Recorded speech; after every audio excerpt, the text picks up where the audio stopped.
ভারতকে লেখা চিঠি। প্রিয় বন্ধু ভারত, তুমি কি চাও, কি নেবে?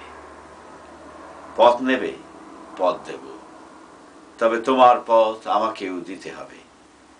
দিয়াছি নিয়াছি, নিয়াছি দিয়াছির পথ উভয়ের হতে হবে। শুধু আশ্বাসে নয়, কাজের মাঝে পেতে হবে। আমার স্বার্থ না দেখে তোমার স্বার্থই শুধু দেখবে।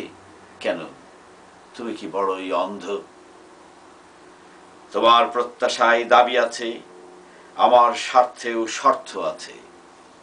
ট্রানজিট দেব, গঙ্গার পানি দিতে হবে। পথ করে দেব, তালপট্টি ফেরত দিতে হবে। বন্দর খুলে দেব, অন্তর পোতার অধিকার দিতে হবে। অবরোধ তুলে নেব, নেপালের সাথে বাণিজ্যের পথ করে দিতে হবে। দেওয়ার নেওয়া, নেওয়ার দেওয়ার মাঝে বন্ধুত্ব আছে, ভালোবাসা আছে। ভারত, তুমি কি আমার বন্ধু?